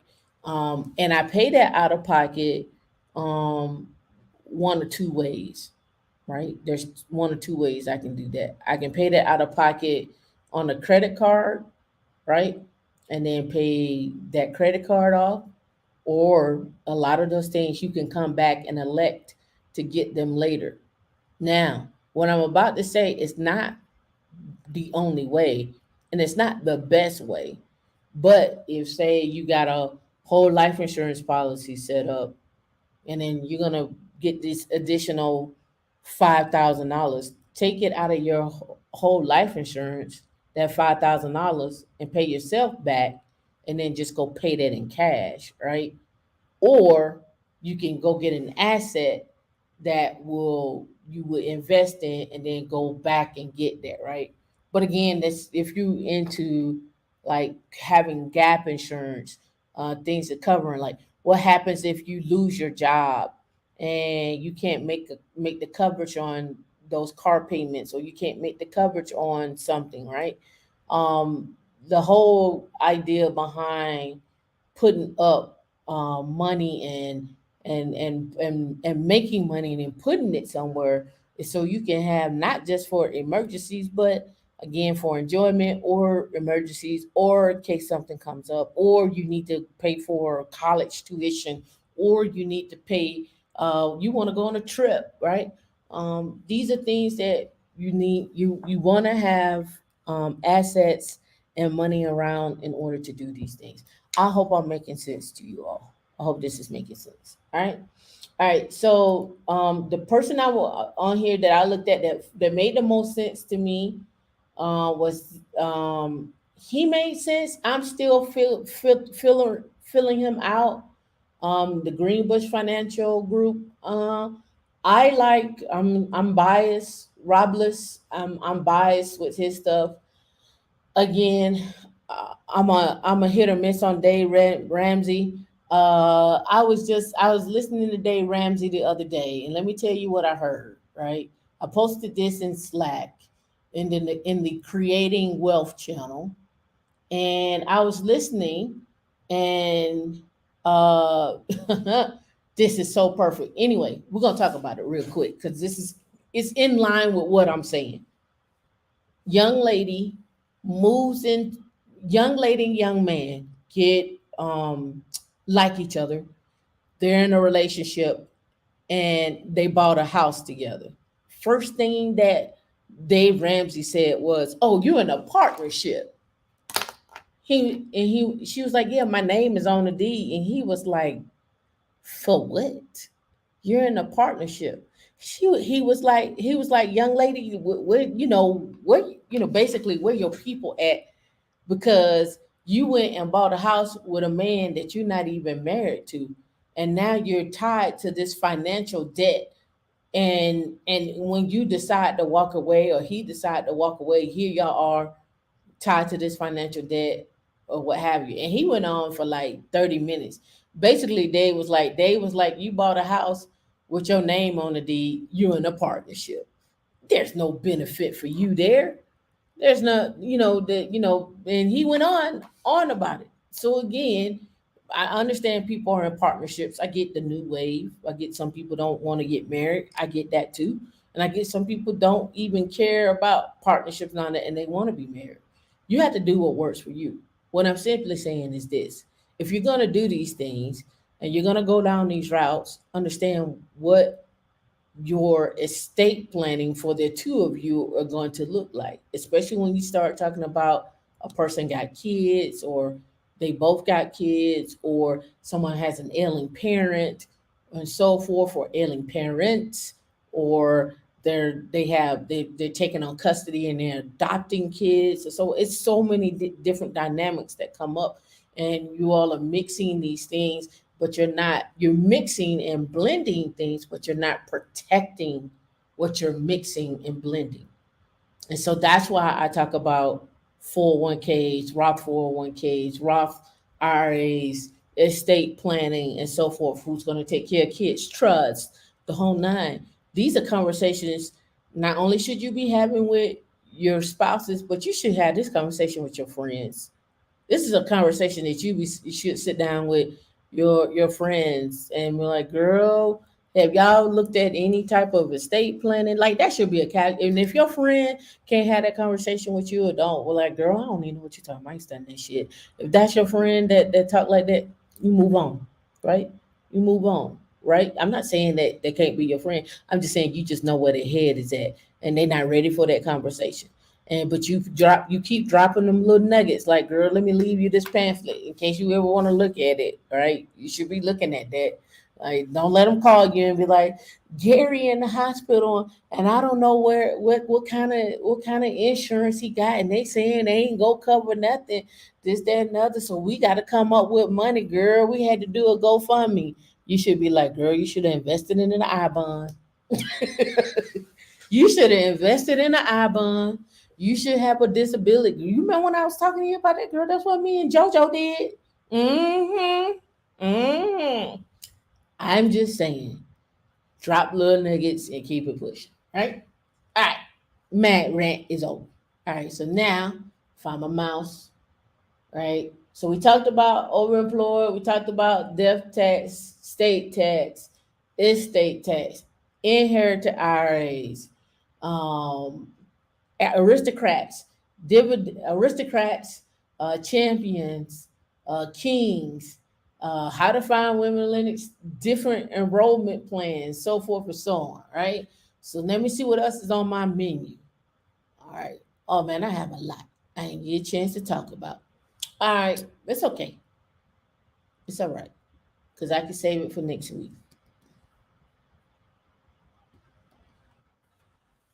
All right. So when I was saying required uh, RMDs, required minimum distributions, the IRS has a definition for that. Tony B. required commercial viewers to take advantage of her living rent free, pay her student loan. Then she stated, "I'm never paying those." Okay, yeah. In the conversation, keep it pushing. Right. In the conversation, keep it pushing. All right. All right. You cannot keep retirement funds in your account indefinitely. You generally have to start taking withdrawals from an IRA, a simple IRA, a SEP IRA, or a retirement plan account when you reach 70 and a half. I don't know how they determine you're 70 and a half. I mean, I don't know why that's a number. I don't know why if I'm 70 and a half, that's a number. I have no idea. I don't know how they come up with that. What algorithm do they use? If they 70 and a half, they need to take this money. You gotta wait till you 70. I don't know. However, changes were made by setting every community up for Retirement Enhancement Secure Act, which was part of the Further Appropriations Act of 2020 by the president on December the 29th. Due to the changes made by the Secure Act, if your 70th birthday is July the 1st of 2019 or later, you do not take withdrawals until you have reached 72. That's what I'm saying. It was changed to 72. So all the money that you've been saving up and you like, I'm retiring, I'm retiring, I'm retiring, I'm retiring. 72 is the plan. Roth IRAs don't require withdrawals until after the death of the owner, right? That's the Roth IRA. So Roth IRA, there's no requirement there. Your required minimum distribution is the minimum amount you must withdraw from each of your account each year. You can withdraw more than the minimum required amount. Your withdrawals will be included in your taxable income, except for any part that was taxed before your basis. So if it was taxed before it went in, or that can be received tax free. Ooh, oh, let's go over that. Your required minimum distribution is the minimum amount you must withdraw from your account each year. I'm gonna read the second one. Your withdrawals will be included in your taxable income except except for the part that was taxed before your basis, or that can be received tax free, such as qualified distributions from your designated Roth accounts. Right? So I don't know if you hear what I hear. What I hear is I need to be figuring out how can I make this tax free. That's what I hear. So I can get this money tax free, right? So I can withdraw, right? So I don't get taxed on this, right? The minimum distribution rules discussed below apply to traditional SEP, SIMP, IRAs, 401k, 403, 457, profit sharing, and other defined contribution plans. That's very loose right there. So I advise you to talk to somebody and say, how do you define other defined contribution plans? That's very loose. But yes, that's right, Ifri, a loophole. Yeah, that's why I brought it up, right? So those of you that are looking at estate planning and are getting inherited IRAs, or you got a spouse that's going to leave something to you, you need to be asking about RMDs, right? Your required minimum distributions, and you need to be looking at this one right here. This is your friend right here. This is your friend right here. You want to, it is looking at things that were already taxed before your basis, or that can be received tax free. And they give an example, such as a designated Roth, right? Because look what's on here. You don't see Roth 401k and you don't see Roth IRA on here, right? So that required minimum distribution, because you really already paying taxes on it when you're going into it. But you receive, when you pull that money out, you can receive it tax free, right? Right. And then they go through and they have a worksheet here on calculating. It also says inherited IRAs. If your IRA or retirement plan account was inherited from a single owner, see the required minimum distribution after the owner dies. I think you have, it says a year, but I think it's really like 9 months. You have up to nine months to figure out what you're gonna do with that person's IRA or 401k after you receive it, right? And then they go on to talk about this and so forth and so on, blah blah blah. And I'll drop this link. I hope you all read all of this. I just want to I wanted to highlight some things that I was looking at, right? I wanted to highlight some things that I was looking at. And then I also went over here and looked at this. Regarding the 590B, the distribution from individual arrangement IRAs include the life expectancy table. So I was like, what in the world is the life expectancy table? I was like, so I was looking at that. Let me go back because they actually give a chart. Oh, where's the chart at?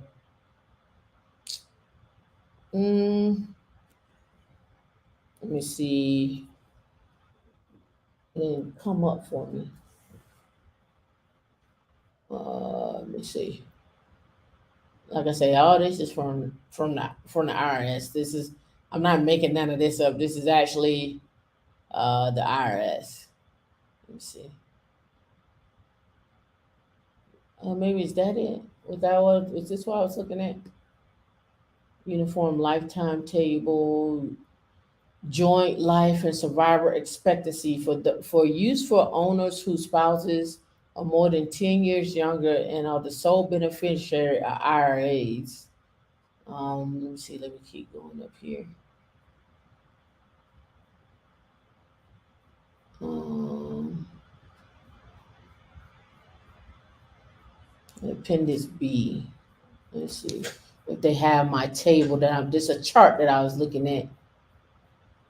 Because it gave is actually, and the reason why I'm trying to find this is trying. They've calculated like basically what your life expectancy is if whatever age you are right now, and it gives like how many years they're expecting you to live. Like here it is, right here. This is what I'm looking for, right here. All right. So single life expectancy for use by the beneficiaries. Say you're single, right? And at this age right now, here's the age right here, right? So let's say you're 39. Your life expectancy is 46.7 years. That's how I'm reading that, and y'all can correct me if I'm wrong. But let's read. Let's go up here. Let me see if they got an example of the table, because that's how I read that, and I could be wrong. I'm willing to admit that I could be wrong. I could be reading this wrong. Distribution period from table 3 or life expectancy from life expectancy table 1 and 2. One is single and the other one is joint. Now I could be wrong on this. I could be wrong on this. But the way I'm reading this is, if I and this is just my thoughts. If I'm planning for retirement, me, Tamika, and my beneficiaries are looking to know when they're gonna get access to these funds, they're gonna need to wait at least 46.7 years. Does that sound right to y'all? Does that sound right? So let me go get a calculator.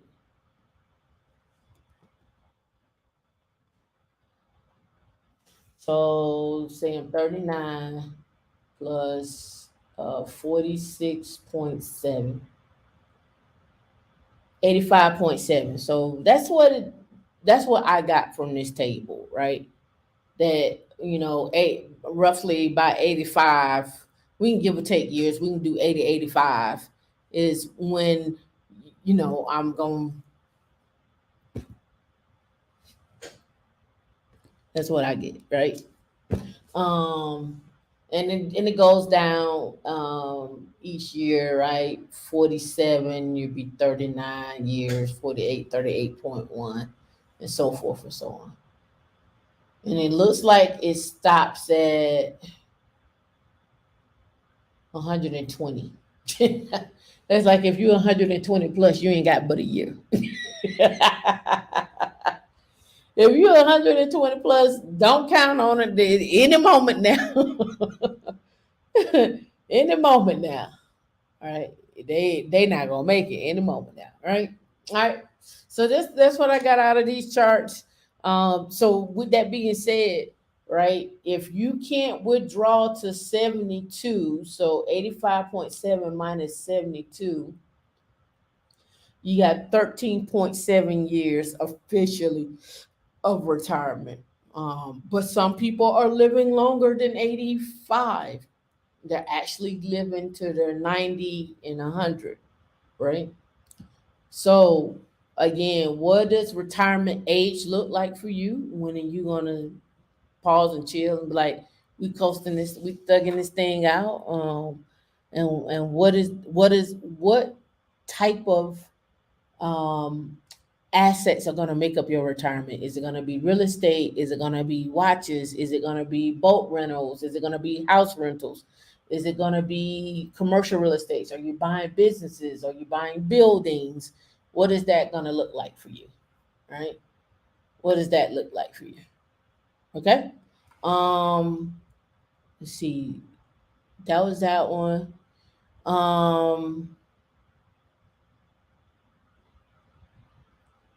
do do I want to? Oh, well, yeah, we could talk about this because it's not necessarily in line with what we've been talking about, but it's one of the assets that I wanted that we can talk about. I found this on LinkedIn. The tech talent is surging in the 15 cities, including many Sun Belt surprises. So they were talking about in here not only the tech talent being increasing in this area, right, but also the housing requirements in this area. So if you're looking to invest in real estate or something like that, of course, the Sun Belt is one of those areas in which you can invest in. Um, I have so many different ones. I'll bring this up on the next show. I know we got a hard stop here at 12 my time. I think we start at 2:30, right, D? Or do we start at 2? At 2. All right. Nah, I can hold off on that one. We won't have to sit through that. All right. Okay, so then, mm,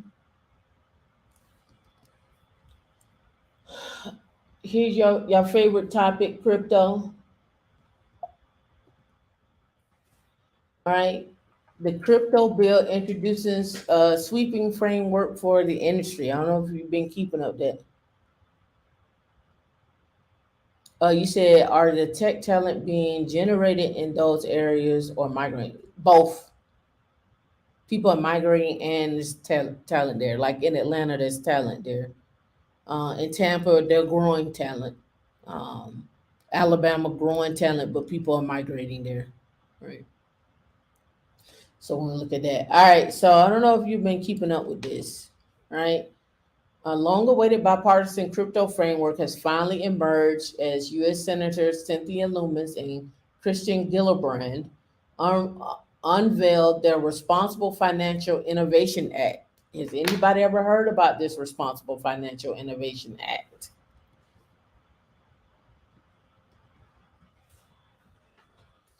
The Responsible Financial Innovation Act, a proposed digital asset regulation with implication for products. I'm going to go over it on the other one. The implication for products and regulatory frameworks, right? I don't know if you all are familiar with this one, but let's go back over here. The measure aims to create regulatory clarity for agencies charged with supervising digital asset markets, provide a strong tailored regulatory framework for stablecoins, and integrate digital assets into our existing tax and banking laws. Should. Up until now, there were only narrow pieces of legislation that sought to address the crypto landscape, like the recent push of stablecoins. The basics. The Commodity Futures Trading Commission, FTC, will be granted oversight of the spot markets for cryptocurrencies like Bitcoin and Ethereum, helping to address investor protection in an area that critics say is rife with manipulation. On the other side of the fence, the Security Exchange would maintain its oversight of digital assets that give investors a right to profits, liquidation preferences, or other financial interests in the business entity. There is a slew of people that are introducing stable coins. There's a slew of people that are integrating crypto into the back end of, or I should say, blockchain into the back end. And then there are a slew of people that are saying, hey, we've added crypto as a payment option. Now, what cracked me up this week was that the Apple's bill me later situation. Apple has been doing bill me, but they hadn't been doing bill me in house. They had been doing Build Me in-house. Apple actually had partnered with Barclays. And the reason why I know it because I did it. When I wanted to buy a Mac laptop way back yonder when, back in my old days, I'm just playing. Probably like, I don't know, maybe about 18 years ago. Probably longer than that. Yeah, it might have been 18 years ago. 8 to 10 years ago. Anyway, long story short, Apple had a bill me later plan. But you would just go through and fill out the credit card, and the credit card would come from Barclays, and then you could buy then you could, as long as you make the payments on time, then you would go on that. But now, what they're doing is they're bringing it in house. That's why it's so big, right? They're bringing it in house and saying, "Hey, you can do this bill me later situation." Um, but what does that mean for Apple, right? To me, now that means that Apple is going to be one a bank. To me, that's what this is my own thoughts. They're setting themselves up to have an electric car, right? They're already doing that part. Already seen the jobs out there for it. I meant to show it last week. And then and autonomous cars too, because the job was autonomous. So they're an electric and autonomous. And what better way than having someone else finance the cars than me finance my own set of cars? Like when you go buy a Range Rover, the bank that they use is Chase, right? So why would I want to go lend out all this money to, for everybody else when I can just do the lending myself? So now they're getting, to me, that just sounds like Apple is going to have Apple Bank or Apple Credit Union or something of that nature. That's what it sounds like to me. So when we look at Apple, and I'm going back to this because it's around crypto, why wouldn't I have crypto as part of as part of a payment plan where somebody could pay me in crypto, right? They could pay me in Ethereum or whatever the case may be, right? Why wouldn't I have that? Now, is this all speculation? Absolutely. But I could see it. I could totally see it. I could totally see them being the bank for their own car. I could totally see them being the bank for their own Apple credit card versus going outside and doing Barclay. What will stop them? They're worth billions, trillions, trillions. Why wouldn't they? Right? So, long term play, I would be investing in Apple, which I am, but that's who I would keep buying long term, right? So now it says the bill is likely to set a frenzy among crypto exchanges, lobbyists, and industry groups, pitting pitting those that feel it will advance the space by establishing regulatory clarity, and those that consider it to be a centralized crackdown, right? And they give a timeline here, and they go a little bit more into it. But the one main thing I wanted you to take out of this is go read the Responsible Financial Innovation Act. What is it? What are they trying to do? How's this going to affect you in the crypto world? What does that look like? And so forth. That's the main thing I wanted you to take out of that. So if you don't do nothing this weekend, go look at the Responsible Financial Innovation Act, go look at the Secure Act, and please focus on the estate planning, inherited IRAs, 401ks, all of those things. Again, we have boomers that are leaving the workforce, and to be honest with you, some of them are passing on. And so, how do you deal with an inheritance from your mom who may have left you $700,000, 2 million, a million? You don't know. They don't talk. They don't tell you how much they really have, or they don't have nothing at all. How are you going to plan for them as well too? What's going on, Lori 66 in Q4? Right? How are you going to plan for their retirement as well too? Because you may have to be the breadwinner and take care of them. They may have get some social security, but if they didn't make a lot of money, then they're not going, you know what I'm saying? They're not going to get a lot of money, right? And maybe you living off for $1,000 to $2,000 a month. The average rent now in the United States is $2,000. And y'all laugh at me when I say y'all need to make it to 200K. I'm telling you, I've been saying it for years, 2 years now, really longer, to get to 200K so that you can pay the rent, right? So you can make the mortgage note, so you can buy a house. Um, the big argument was about blacks and owning houses. It has decreased. Ownership has decreased in the black community from 2010, and absolutely from the 80s. We have decreased in ownership. We're going the opposite way, right? We're going out. We're not Benjamin Buttons or nothing up in here. We're going the opposite way, right? Yeah, the bare minimum in Miami probably is. It really needs to be 300, but I'm being nice. I got to get people to the minimum of 200.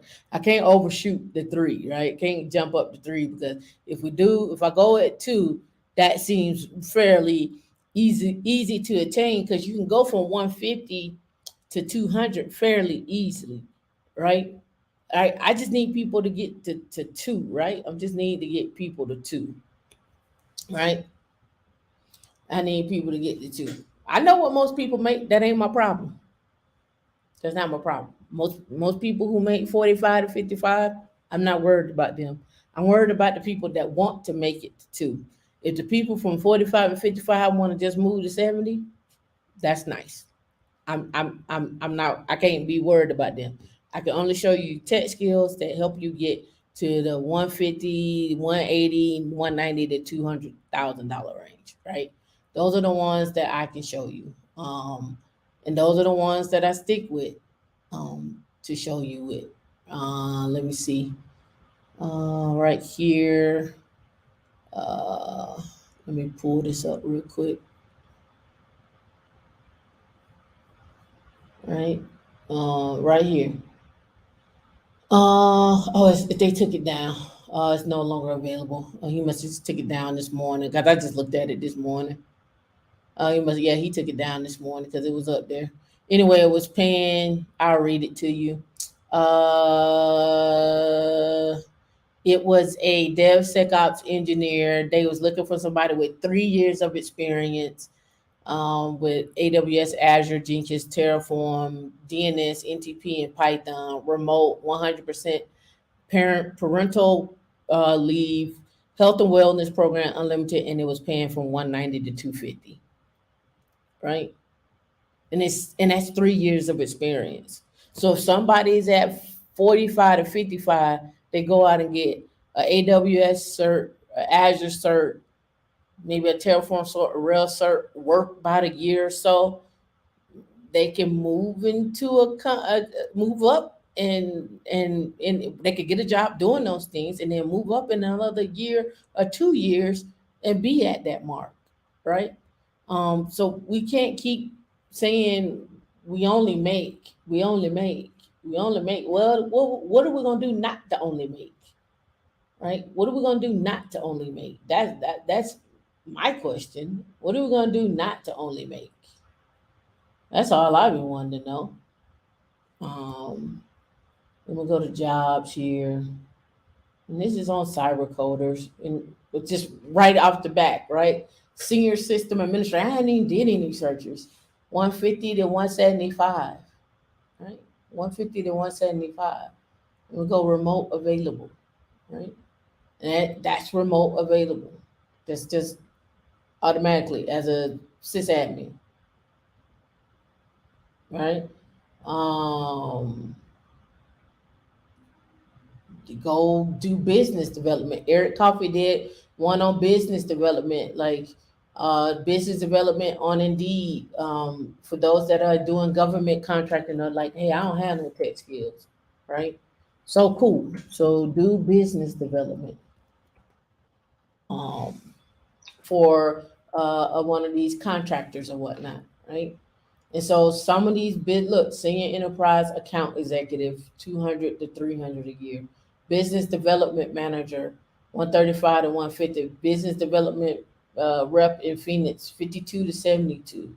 Senior business planning associate, 78 to 114. Like the list goes on. I'm just typing in words, and you can look up and see what type of skills you need. But again, you can't know these things until you try, right? Till you start looking. Sales and business development executive, Colorado Springs, 101 to 283,000. Director corporate strategy and business development. I mean, and business development is kind of loose. It's really, really kind of loose when you start looking at business development. Senior business development up to 225,000, and you can actually learn about business development as well too.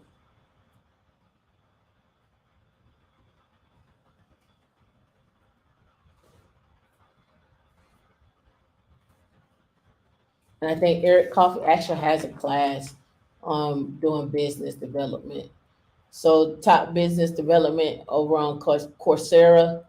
If you want to go take the art of sales, mastering the selling projects, Google project management, business strategy, business analysis and process management, successful negotiations. Like you can go over here and start playing around with this stuff and finding your niche, right? Business development is still, to me, a part of a tech in a way that you need to go out there and get us new business so we can keep making money, right? That's how I look at it, right? That's how I look at it. Yeah, D, I know I'm over time. All right. Would it be better to pursue an SRU role, cloud support engineer, to get experience for DevSecOps? You know what? SRE and DevSecOps are different and similar in some form and fashion. I say it's just better for me to start out with the basics. Most sysadmins now need to understand GitLab, Terraform, Ansible, cloud security. They need to know that as a base, depending on the job. So I would start there, right, as a base. And if you want to go into SRE and observability, then that's another snatch on some gremlin chaos engineering or something like that. I would add that on, right? That's how I look at it. Most people who are programmers tend to lead towards SRE. People who have worked on hardware, slapping boxes together, installing, and so forth and so on, they probably tend towards DevSecOps. Cloud search and Terraform, yep. Add in some Kubernetes, vanilla Kubernetes Rancher. I talked about this on our meetup Wednesday night. Nope, I did not record it. But we talked about this on the meetup Wednesday night. And on the meetup Wednesday night, we talked about how to make that money, right? And again, we talked about the overemployed. I showed you that. I've talked about this. I talked about where y'all need to could be putting your money at, right? Where some people, oh snap, I'll bring it up on the next show. Come to the next show. I got a whole show on overemployed, what some people are doing, what some people are investing in. Like I'm gonna talk about it more, but it's one person who I pulled up is pulling in $608,000 a year um, on being overemployed, and he talks about, or I should say they, because it may not be a man, how they actually set up everything and do everything. So again, uh, make sure to like and subscribe. We see y'all in about 20 minutes. I'm gonna go get me a little oatmeal. Hopefully, I'll get that scarf down in the next 15 minutes. I see y'all at 2:30 your time, 12:30 my time, and we're gonna really talk about what these things. Not, I don't want to say getting to the bag because that's not what I want to say. What I want to say is getting to estate planning, putting your money up and having your money work for you, right? When you sleep, you should make money. When you take a dump, you should make money. I'm gonna end it on that note. All right.